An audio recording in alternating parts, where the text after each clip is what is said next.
एक साधु ने बताया, नहाते समय पेशाब आना बीमारी नहीं बल्कि अद्भुत चमत्कार है। दोस्तों, आज हम आपको सुनाने जा रहे हैं एक ऐसी रहस्यमयी और अद्भुत कहानी जिसे सुनकर आपकी सोच हमेशा के लिए बदल जाएगी। क्या आपने कभी सोचा है कि नहाते समय ही क्यों अचानक पेशाब आ जाता है? लोग इसे मजाक समझते हैं, कुछ इसे बीमारी मानते हैं और कुछ इसे शर्मिंदगी की वजह। लेकिन क्या आप जानते हैं, ना तो बीमारी है ना ही कमजोरी, बल्कि है ईश्वर की बनाई हुई एक अद्भुत और चमत्कारी प्रक्रिया है।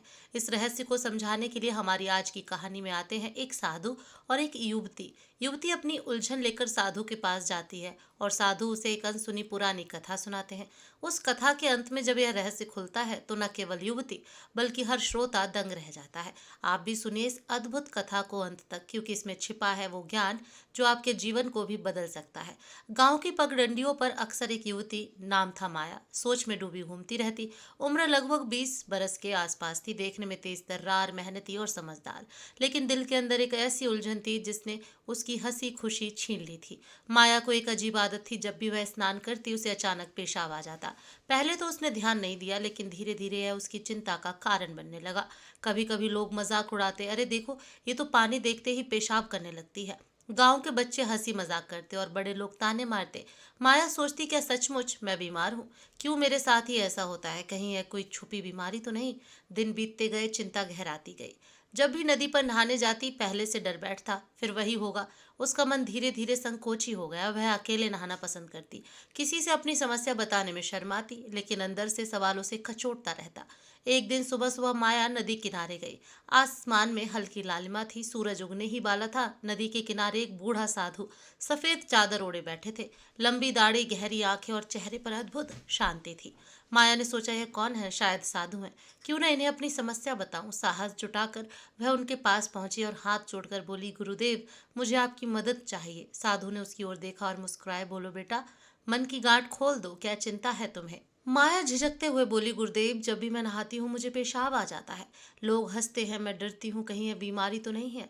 साधु हल्के से मुस्कुराए, बीमारी नहीं बेटी, यह बीमारी नहीं है। यह तो एक अद्भुत चमत्कार है, मगर यह बात तुम्हारे ऐसे समझ में नहीं आएगी। इसके लिए मुझे तुझे एक पुरानी कथा सुनानी होगी। माया उत्सुक हुई, बोली, कथा कैसी गुरुदेव? साधु ने आसमान की ओर देखा और कहा, यह कथा है एक राजा और एक साधु की। इसे ध्यान से सुन लो, फिर तुम्हारा हर सवाल अपने आप मिट जाएगा। साधु ने कथा सुनाना आरंभ किया और कहा, बहुत समय पहले की बात है। एक महान साम्राज्य था जहाँ राजा विक्रम शासन करते थे। वे बलवान, बुद्धिमान और न्यायप्रिय थे, लेकिन उनके दिल में भी एक गुप्त चिंता थी। राजा जब भी स्नान करते उन्हें हमेशा पेशाब आ जाता। पहले तो उन्होंने इसे अनदेखा किया, लेकिन जब यह रोज होने लगा तो वे परेशान हो गए। राजा वैद्य बुलाए गए। वैद्य ने दवाइयां दी, जड़ी बूटियां पिलाई, पर कोई असर नहीं हुआ। हकीम आए, मंत्र पढ़े गए, यज्ञ हवन हुआ, लेकिन समस्या जैसी की तैसी रही। राजा सोचने लगे, मैं पूरे राज्य का शासक हूँ मगर खुद की इस आदत पर काबू नहीं। यह कैसी विडंबना है? राजमहल की रानी और मंत्री भी चिंतित थे। वे सोचते, अगर यह बात जनता को पता चली तो वे राजा का मजाक उड़ाएंगे। एक दिन महल में खबर आई कि एक महान साधु नगर में पधारे हैं। कहा जाता था कि वे योग और ध्यान के बड़े ज्ञानी हैं, शरीर और मन के रहस्यों को जानते हैं। राजा ने तुरंत उन्हें बुलाया। साधु दरबार में आए, उनकी आंखें गहरी थीं और स्वर शांत। राजा ने प्रणाम किया, गुरुदेव, मेरे साथ एक अजीब समस्या है। जब भी मैं स्नान करता हूँ मुझे पेशाब आ जाता है। वैद्य, हकीम सब असफल हो गए, कृपया बताइए ये कौन सी बीमारी है? साधु हल्के से मुस्कुराए, राजन, यह बीमारी नहीं। साधु हल्के से मुस्कुराए, राजन, यह बीमारी नहीं है, यह तो शरीर की अद्भुत प्रक्रिया है। इसे दोष समझना मूर्खता होगी। यह तो वरदान है। राजा चौंक गए, वरदान? लेकिन कैसे? साधु बोले, राजन, जब मन और शरीर एक साथ ढीले होते हैं तभी मूत्र त्याग सहजता से होता है।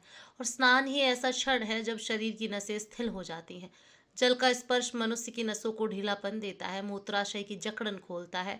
उसी समय पेशाब आ जाना शरीर का विष बाहर निकलना है। इसे दोष नहीं, शरीर की सफाई समझो। जल और मूत्र दोनों ही 5 तत्वों का खेल है। जब जल शरीर पर पड़ता है तब भीतर का जल भी बाहर आने को ललायत हो जाता है। यह संतुलन का नियम है। राजा ध्यान से सुनते रहे। साधु की बात सुनकर राजा का मन हल्का हो गया। अब वह नहाते समय पेशाब आने पर शर्मिंदा नहीं होते, बल्कि इसे प्रकृति का चमत्कार मानकर प्रसन्न होते। धीरे धीरे उन्होंने अपने दरबारियों और प्रजा को भी यह समझाया। लोग भी चकित थे कि जिसे अब तक कमजोरी समझा जाता था वह तो ईश्वर की व्यवस्था है। राजा ने आदेश दिया, कोई भी व्यक्ति इस कारण शर्मिंदा ना हो। इसे दोष मत मानो, यह शरीर का स्वाभाविक रहस्य है।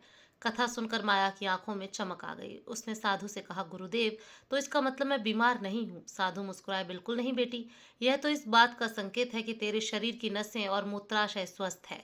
जल तुझे स्थिर करता है और शरीर अपना भार हल्का कर लेता है। इसे चमत्कार मानो, वरदान मानो। माया बोली, लेकिन गुरुदेव, लोग तो हंसते हैं। साधु ने कहा, बेटी, लोग तो अज्ञानता में हंसते हैं। जब उन्हें यह ज्ञान मिलेगा तो वे भी समझेंगे। याद रखो, हर सत्य का मजाक पहले उड़ाया जाता है, बाद में वही सत्य पूजा जाता है। जल और मूत्र दोनों ही ईश्वर की दी हुई शुद्धि के साधन हैं।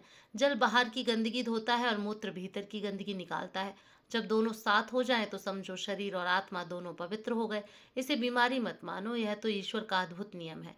जो इसे समझ गया वह कभी हीन भावना का शिकार नहीं होगा। माया भाव विभोर होकर साधु के चरणों में गिर पड़ी। गुरुदेव, आपने मेरी बरसों की चिंता दूर कर दी। अब मैं गांव में जाकर सबको बताऊंगी कि यह कमजोरी नहीं बल्कि चमत्कार है। साधु ने आशीर्वाद दिया, जा बेटी, ज्ञान का दीपक फैलाना यही तेरी साधना है। माया गांव लौटी और सबको यह रहस्य बताया। लोग जो अब तक मजाक उड़ाते थे अब हैरान होकर सुनने लगे। धीरे धीरे सबने समझा कि यह शरीर का स्वाभाविक रहस्य है। गांव में एक नई शिक्षा फैली। नहाते समय पेशाब आना बीमारी नहीं बल्कि ईश्वर की बनाई अद्भुत सफाई और संतुलन की प्रक्रिया है। लोग अब मजाक नहीं उड़ाते थे बल्कि इसे प्रकृति का वरदान मानते थे।